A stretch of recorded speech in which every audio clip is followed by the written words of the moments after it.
Hello everyone, welcome again to my YouTube channel Just Learn Simply with Varsha. Friends, in our previous video we have done 10 MCQs on the play Antony and Cleopatra. In our this video we will discuss remaining MCQs on Antony and Cleopatra. So let's get start our video. Question number 11 है why does Ventidius refuse to push on into Parthia. Ventidius ने push on करने के लिए refuse क्यों कर दिया था Parthia में। पुश ऑन एक फ्रेजल वर्ब है। पुश ऑन एक फ्रेजल वर्ब है जिसका मीनिंग होता है to continue to doing something. तो जो पार्थिया में जा रहा था उसके लिए उसको कंटिन्यू करने के लिए वेंटिडियस ने रिफ्यूज क्यों कर दिया। हमारा आंसर है he does not want to win Antony's disfavour by outperforming him in battle. तो वेंटिडियस ने रिफ्यूज क्यों कर दिया था क्योंकि वह एंटनी का डिसफेवर नहीं चाहता था। उसको बैटल में युद्ध में उसके खिलाफ जाकर वो उसका डिसफेवर नहीं चाहता था। Next question is when Cleopatra's messenger brings word to his queen that Antony has married Octavia she beats him severely later though she praises this same man for his good service. What brings about this change of heart. जैसा हमने पहले question में भी पढ़ा था कि जो क्लोपेट्रा का मैसेंजर था जो उसके पास ये मैसेज लेकर आया था कि एंटनी ने ऑक्टेविया से शादी कर ली है, तब क्लोपेट्रा ने उस मैसेंजर को बहुत बुरी तरह से पिटाई कर दी थी और बाद में उसने उसकी प्रशंसा भी की है उसकी गुड सर्विस के लिए। तो ऐसा क्या हुआ जिसने उसके क्लोपेट्रा के हार्ट को इतना चेंज कर दिया। आंसर है the messenger reports that Octavia is plain looking and generally unimpressive. जब मैसेंजर ने क्लोपेट्रा को बताया कि ऑक्टेविया जो है एक plain looking generally unimpressive lady है, एक वो साधारण सी लेडी है और ज़्यादा इम्प्रेसिव नहीं है, so then Cleopatra changed his heart and praised the same man whom she beat severely. Next question is after arriving in Athens, why does Antony send Octavia immediately back to Rome? Athens में पहुंचने के बाद Antony ने Octavia को एकदम से ही रोम वापस क्यों भेजा। आंसर है he wishes her to make peace between himself and Caesar who has disparaged his name in public.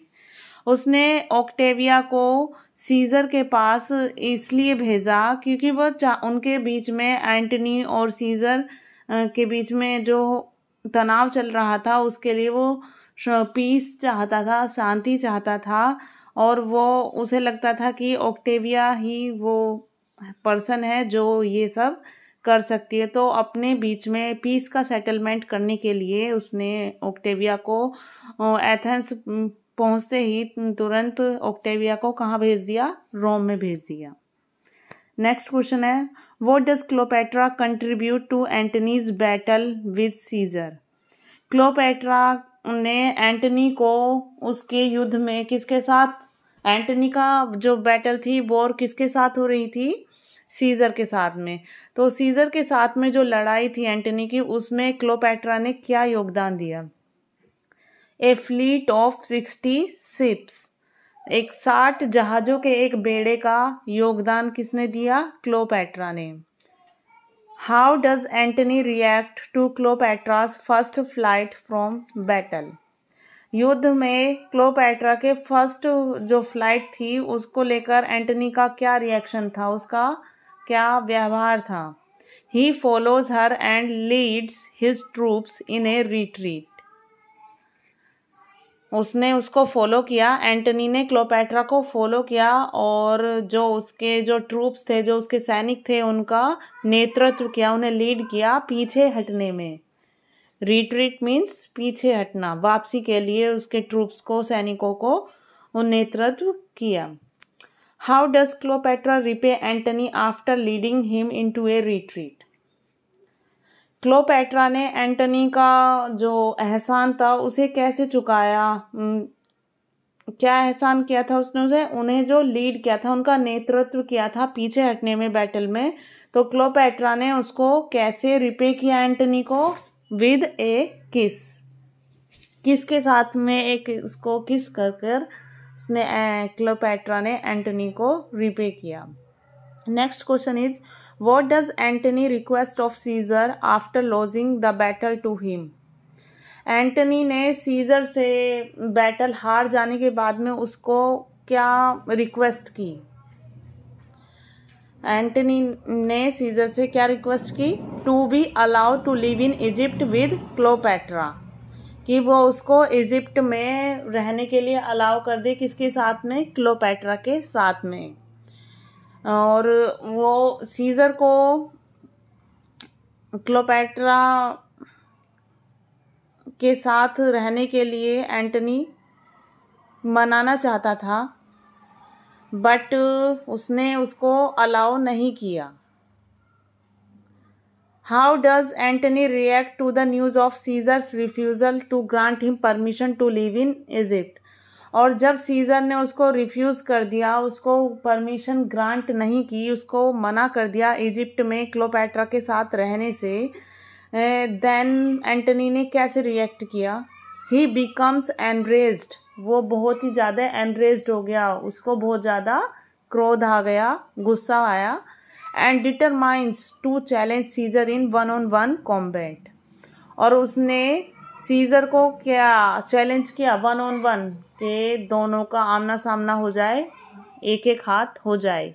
और उसने कॉम्बैट मीन्स भिड़ंत के लिए, मुठभेड़ के लिए सीजर को चैलेंज कर दिया। On the night before his fight with Caesar with sign of bad fortune do Antony's soldier encounter? जो सीजर और एंटनी की फाइट वाली नाइट से बिफोर की नाइट थी, उनकी फाइट से पहले की जो रात थी, उसमें जो उसके सोल्जर्स थे एंटनी के, उनका सामना किस, ऐसा उन्हें क्या साइन मिला, क्या संकेत मिला बैड फॉर्च्यून का, जो उसके सैनिकों ने जिसका सामना किया? वो क्या था? एक स्ट्रेंज म्यूजिक। उनकी फाइट से पहली रात को, on the night before his fight with Caesar, the soldiers encounter with a strange music. Next question is how does Antony react to the news of Enobarbus desertion? Antony ने Enobarbus के परित्याग पर और जो उसका जो कर्तव्य छोड़कर जो भाग रहा था एनोबार्बस, उसके परित्याग पर उसने, एंटनी ने कैसे रिएक्ट किया? He grieves for having corrupted an honest man and orders his friend's possessions returned to him. उसने उसके उस करप्टेड व्यवहार पर और एक ऑनेस्ट पर्सन के करप्टेड व्यवहार पर उसने दुख जताया और अपने दोस्तों को ऑर्डर दिया कि उसके जो भी अधिकार हैं उन्हें उसको वापस दे दिया जाए और वो ऐसा ना करे। इसलिए क्या हुआ था? एंटनी ने उस पर ग्रीव, दुख जाहिर किया और अपने फ्रेंड्स को ऑर्डर दिया कि उसका जो भी पोजेशन है, जो भी उसके अधिकार हैं, वो उसको वापस दे दिए जाए। How does Enobarbus react to Antony's gift and well wishes? Enobarbus ने एंटनी द्वारा दिए गए उपहार और उसकी शुभ कामनाओं के प्रति कैसा रिएक्ट किया? He feels extreme guilt and determines to die rather than fight him. जब एनोबार्बस को एंटनी की तरफ से उपहार और शुभकामनाएं मिली तब एनोबार्बस को एक्सट्रीम गिल्ट फील हुआ अंदर से, और उसने क्या डिटरमाइन किया कि उससे लड़ने की बजाय मरना ही बेहतर होगा। उसने लड़ने की बजाय मरना डिटरमाइन किया, मरने का इरादा किया। What does Charmian suggest that Cleopatra do in order to quell Antony's anger against her? Charniak ने क्लोपेट्रा को क्या सजेस्ट किया कि क्लोपेट्रा को एंटनी के एंगर को शांत करने के लिए क्या करना चाहिए। क्वेल मीन्स होता है शांत करना। जो एंटनी का जो एंगर था अगेंस्ट क्लोपेट्रा, उसको शांत करने के लिए चार्मियन ने क्लोपेट्रा को क्या सजेस्ट किया? Send him word that she has killed herself. Charmian ने सजेस्ट किया कि क्लोपेट्रा उसे ऐसा मैसेज भिजवा दे कि क्लोपेट्रा ने खुद को मार लिया है, उसने आत्महत्या कर ली है। Whom does Antony order to kill him? Antony ने खुद को मारने के लिए किसको ऑर्डर दिया? इरोज को। किसको ऑर्डर दिया? इरोज को। जब एंटनी को ये खबर मिली कि जो क्लोपेट्रा है उसने आत्महत्या कर ली है और वो मर चुकी है, तब एंटनी भी जीना नहीं चाहता था और उसने इरोज को ऑर्डर दिया कि वो उसे मार दे। What does Caesar intend to do with Cleopatra after Antony's death? Caesar ने क्लोपेट्रा के साथ क्या करना चाहा, क्या इरादा किया जब उसे मालूम हुआ कि एंटनी मर चुका है? क्लोपेट्रा ने तो ऐसे ही संदेश भिजवाया था जिससे कि एंटनी का जो क्रोध है, उसके खिलाफ जो भी उसे गुस्सा है वो शांत हो जाए। एक्चुअल में वो मरी नहीं थी तब तक, और लेकिन ऐसा खबर सुनकर एंटनी ने खुद को ही मार लिया और अब क्लोपेट्रा बच गई थी, तो सीजर उससे बदला लेना चाहता था और उसने क्या इरादा किया? Keep her on display in Rome. Caesar ने इरादा क्या किया? उसको रोम में एक प्रदर्शनी के तौर पर दिखाने का जो इंटेंट किसने किया? सीजर ने। How does Cleopatra kill herself? Cleopatra ने क्या किया? अपने आप को कैसे मार लिया था? एक सांप से कटवा कर। She lets herself be bitten by poisonous snake. एक जहरीले सांप से कटवा कर उसने अपने आप को मार लिया। Shakespeare live during. शेक्सपियर किस सेंचुरी के दौरान थे? 16th and 17th century. Shakespeare born in 1564 and died in 1616. So it means Shakespeare lived during 16th and 17th century. Antony and Cleopatra was written in. Antony and Cleopatra was written in which year? 1607. 1607. Dates may vary in various books. But it is most authentic date I see, as I have compared to many books. Antony and Cleopatra was written in 1607. Antony and Cleopatra is categorized as a, किस category में रखा गया इस play को? Both it is tragedy और categorized as Roman play as well. Shakespeare's plays were performed at. जो Shakespeare के plays थे वो कहाँ पर परफॉर्म किए जाते थे? एक तो ग्लोब थिएटर में और किस में? ब्लैक फ्रायर थिएटर्स में। When Shakespeare first came to London England was under the reign of. जब शेक्सपियर पहली बार लंदन आए थे, इंग्लैंड आए थे, तो किसके शासनकाल में था? इंग्लैंड में किसका शासन था? Queen Elizabeth first. जब शेक्सपियर फर्स्ट टाइम लंदन आए थे तब इंग्लैंड में किसका शासन था? Queen Elizabeth first. क्लोपेट्रा कौन थी? Queen of Egypt. Queen of Egypt. Okay, next question is a triumvir is, triumvir क्या था? इस प्ले में हमने बार बार इस टर्म को सुना है, पढ़ा है। So what is triumvir? One of the 3 members of the triumvirate. Triumvirate इनकी सीनेट है, उसमें 3 मेन मेंबर्स हैं। सो उन्हीं के बारे में इस टर्म को यूज़ किया गया है। An alliance of powerful generals who rule Rome and all her territories. जो पावरफुल जनरल्स जो रोम पर रूल करते थे और उनकी जो प्रत्येक टेरिटरीज थी उन पर रूल करते थे, वो क्या थे? ट्रूमेविर थे। Octavius Caesar is, Octavius Caesar कौन थे? जूलियस सीजर के Neiphiu and here, means Julius Caesar का जो नेफ्यू था वो और उसका उत्तराधिकारी था। लेपिडस इज, लेपिडस कौन था? The weakest of the triumvirs. जो ट्रीमेविर्स थे उनमें से सबसे वीकेस्ट कौन था? लेपिडस। डोमिटियस एनोबार्बस इज, डोमिटियस एनोबार्बस कौन है? एंटनीज फ्रेंड, एंटनी का फ्रेंड है और एक सिनिकल ऑब्जर्वर ऑफ इवेंट्स, एक सन की है जो इवेंट्स होते हैं, जो घटनाएं होती हैं, उनको एक सनक के रूप में उनका ऑब्जर्वेशन करता है। Charmian and Iras are, Charmian and Iras कौन है? क्लोपेट्राज लेडी इन वेटिंग।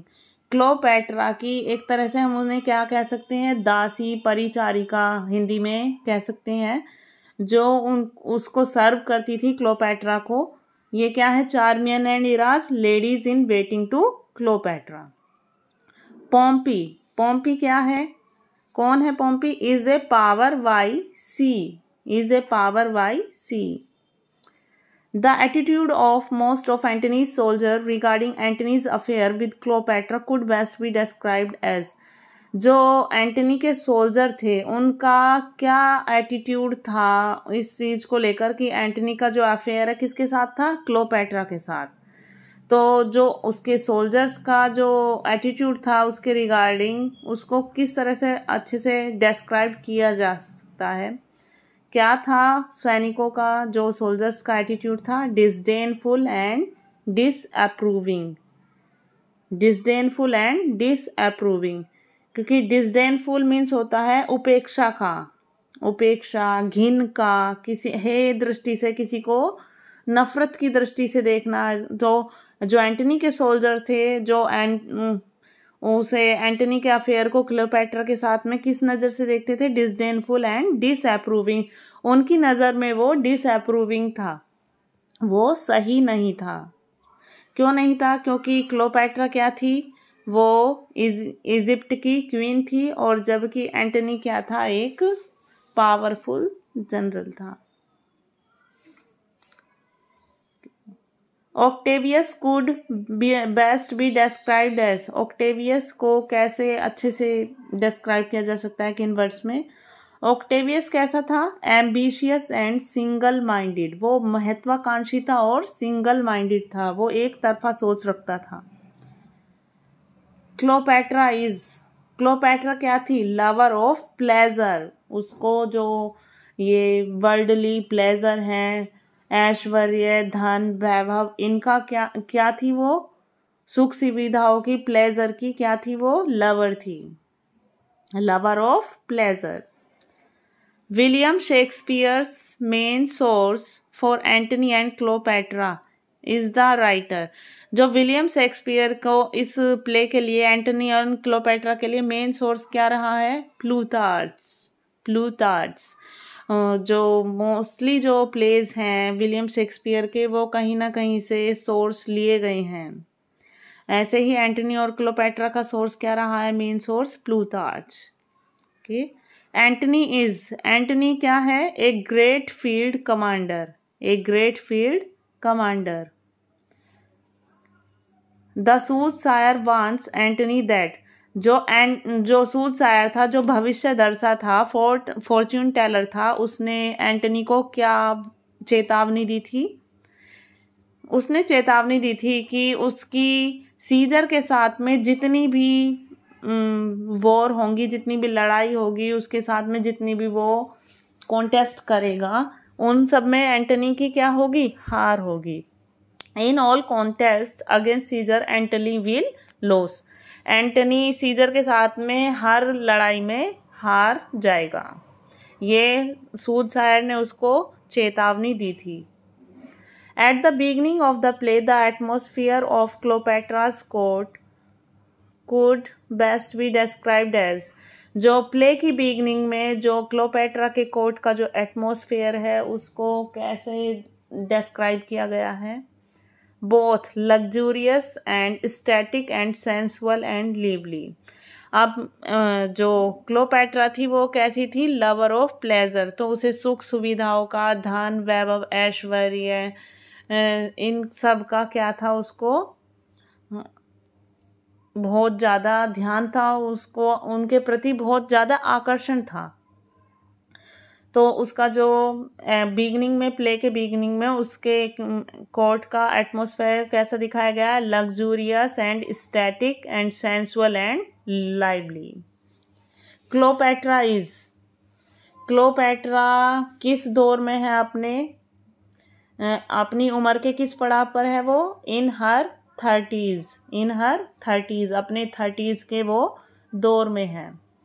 जब ये प्ले लिखा गया है, जब उसमें क्लोपेट्रा को किस एज में दर्शाया गया है, इन हर 30s। ऑक्टेविया कौन है, ऑक्टेवियस सीजर की सिस्टर।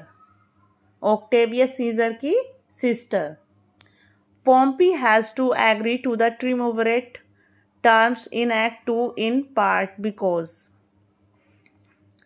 जो पोम्पी है उसको एग्री होने के लिए ट्रिमविरेट से एक्ट 2 में बोला गया है। क्यों होना पड़ा, उसे एग्री क्यों होना पड़ा पोम्पी को ट्रिमविरेट से एक्ट 2 में, because Antony has return and he is a great field commander, क्योंकि एंटनी जो है वो वापस लौट चुका था, और वो क्या था, एंटनी एक ग्रेट फील्ड कमांडर था। So that Pompey has to agree to the triumvirates terms, तो उसे जो ट्रिमविरेट्स थे उनके जो टर्म्स थे, जो शर्तें थी, उनको मानना पड़ा।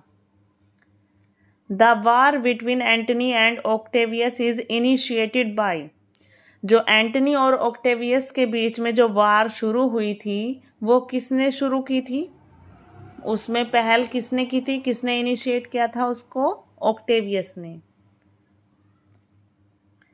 Antony marries Octavius Caesar's sister because, जो एंटनी ने ऑक्टेवियस सीजर की सिस्टर ऑक्टेविया से शादी क्यों की थी, the alliance between Antony and Caesar must be sealed, जो सीजर और एंटनी थी उसके बीच में ये एक अलायंस हुई थी, ये एक संधि हुई थी कि अगर एंटनी जो है ऑक्टेविया से शादी कर लेता है तो उनके बीच की जो ये संधि थी, एक संधि पत्र पर हस्ताक्षर किए गए थे कि जो उससे शादी करने के बाद जो उनका जो युद्ध विराम हो जाएगा। Which of these ideas is most closely related to fate in the play? जो हमारा ये प्ले है इसमें जो idea most closely related to fate, जो आइडिया है ये किससे रिलेटेड है, एक ये कैसा है प्ले, किससे कैसा है, ये एक रोमन प्ले होने के साथ में इसमें क्या हिस्टोरिकल दर्शाया गया है। So our answer is historical necessity. Friends, we have completed all 50 MCQs based on this play, which is Antony and Cleopatra. I hope these MCQs will be beneficial for your upcoming NVS, TGT, PGT, and wherever Shakespeare comes is really damn important for everyone. I hope you all enjoy the video, and I want to say only thanks for watching this video. If you get it beneficial for you, then please like, share and subscribe. Thank you.